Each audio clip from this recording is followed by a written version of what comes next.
Yes, sir, Venugopal ji, you can start now. Yes, sir. So, good afternoon, everyone. And we are now going to discuss what is the GSTR 9 and 9C changes or applicability only for the financial year 1920. So, objective is not to definitely discuss whole 9 and 9C. Just that we are only discussing mainly on the GSTR 9 related changes for 1920.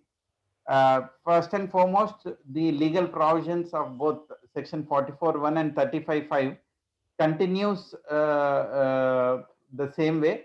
The finance bill amendment would not impact to 1920. Both these sections are intact.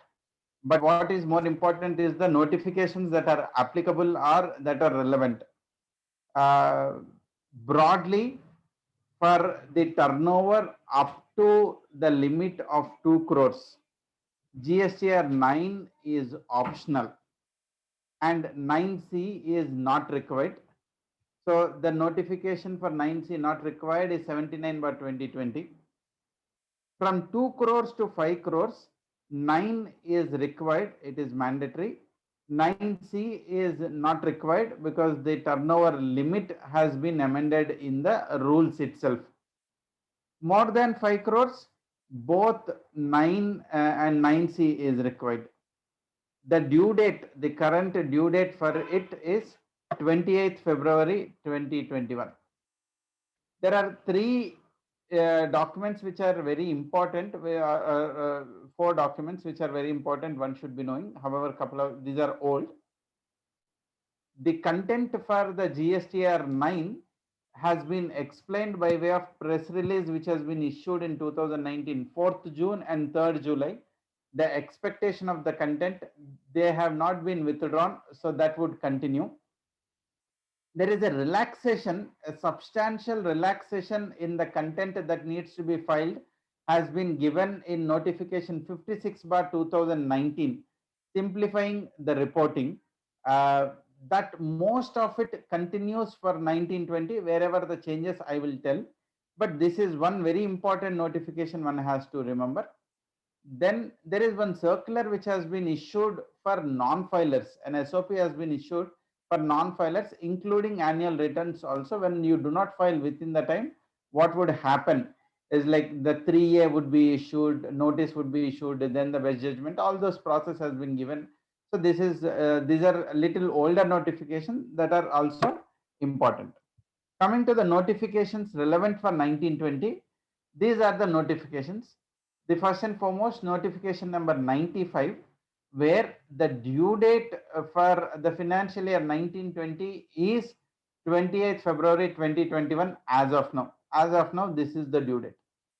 Next, is there any format that has been given? The answer is the original format remains.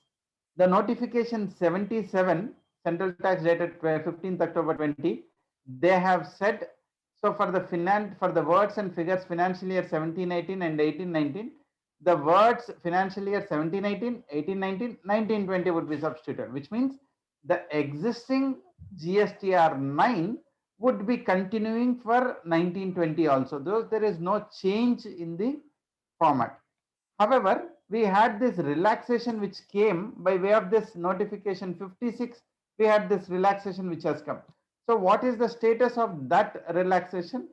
That relaxation is amended when this notification 79 equivalent to 56, the important notification for uh, GSTR 9 1920, I would say 79 by 20. So we have to read these notification in corrigendum together so that we know what originally GSTR 9 was published. After GSTR 9 being published, then the notification 56 came with the amendments. Now the format got changed.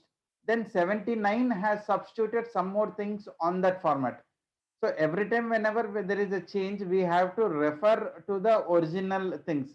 Likewise, when the rate notification, it is always substituted or inserted to the original notification. Let's first understand for the outward supply related.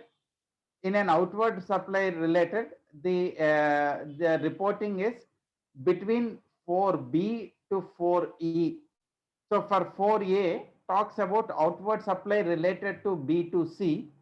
For B onwards, it is B2B, export with pay, SEZ with pay, deemed exports, all of this. There is a section for reporting of credit notes and debit notes. So that has been made optional. So net of debit notes and credit notes can be reported to 4B to 4E. The next one is the exempt, nil rated and non-GST, 5D, 5E, 5F. So in terms of segregating between these three tables, rather segregation, the data can be entirely filled to 5D under exempt, that is also permitted. Now, even in these sections, there is credit notes, debit notes requirement, even that is made optional.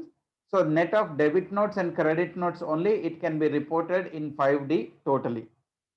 Next, when it comes to the input tax credit, earlier there was a relaxation completely between segregation of bifurcation between input services and capital goods.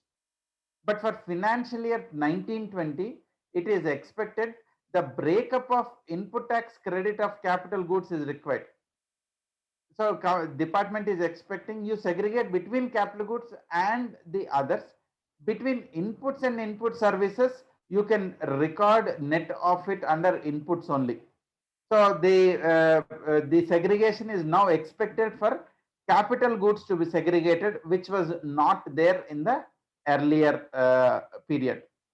And the reverse charge, where you have to report the reverse charge liability from registered person under 6C, from unregistered person under 6D, both put together, it can be reported only in 6D, that is permitted. Then in terms of the credit reversal, so except for trans credit, which is 7F and 7G, leaving this, all the reversal can be, instead of segregating to section wise, it can be reported into all other reversal, that is also permitted. Then the important table, table 8, in the financial year 1718 and 1819, the owing to confusion, they have said you can ignore reporting in of table 8, and in 9C you can upload a PDF format. Now that option of ignoring table 8 in GSTR 9 and uploading it in 9C is now removed. That is not there, that has been deleted. Table 10 and 11 continues, so they are mandatory. Values reporting in table 12 and 13, that continues to remain as optional. Then all other information which we report in part 6, basically from table 15 to table 18, it is optional to report, and this optional reporting continues even for the financial year 1920. The optional value of reporting continues for the financial year 1920. So basically, these are the changes that have happened in terms of the GSTR 9 from 1718, 1819, when we read to 1920. So these are the changes. Broadly, the content and the format is same. Certain fields have become optional, certain fields have become mandatory. These are all the changes that one needs to be aware of, sir. Venugopal ji. Yes, sir.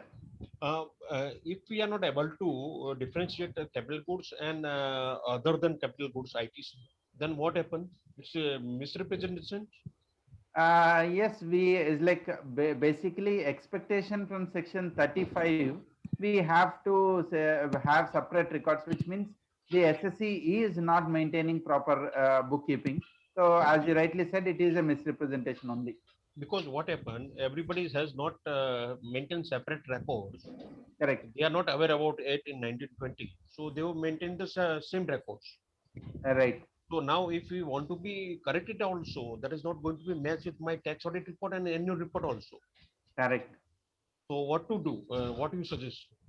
Sir, I would say generally the volume of transaction in fixed assets is less. So we can go to the FA register and see acquisitions that have come, the additions to the FA register, and bill wise, I would expect them to do that work. Definitely, I would agree between input services segregation is challenged. That is not possible, but capital goods, it is possible. And they have having specifically, they mentioned that it has to be reported. I would expect it to be reported, sir. Sir, please. And the second Just, one, just I would like to add here one point. Yes. If somebody is not maintaining fixed asset register, but still in the books of account, he may be debiting those items separately, because all the fixed asset will be debited to capital accounts.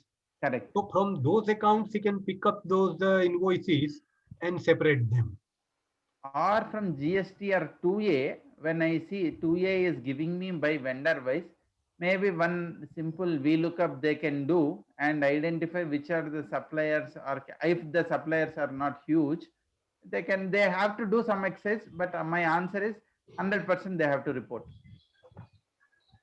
sir, another one is that regarding this ITC, we have Yes. claim in books of account, but by oversight, we have not claim in this GST and 3B returns, and we have claim in subsequent returns, or it is not reflected in the GSTR 2A, so it has not been matched with the online data generation. So what to do now? Reconciliation statement we can't upload it out in 9C. So definitely now it is mandatory for them to, so there would be a value in table 13, but there would not be any value in 8C. Okay. Okay. Thank Yeah. Thank you, sir. Yes. Any other question? Sir, I want to ask one question. Supposingly, similar lines with what Vipul sir has asked.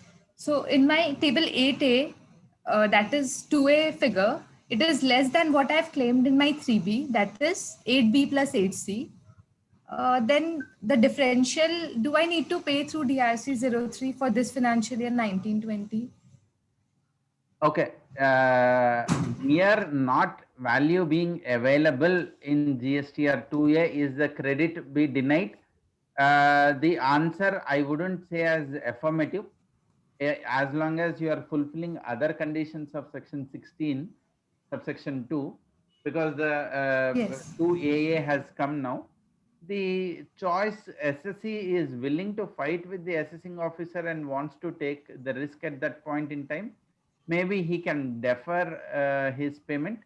Otherwise, if he feels that the value of 8B is higher than 8A owing to values not being reported, then it is purely the call of the SSC as an auditor or as a legal thing. At this point, since 16.2A is not there, there is no affirmative that he has to make the payment. I wouldn't make the statement. Okay, okay, sir. Thank you. Any other question?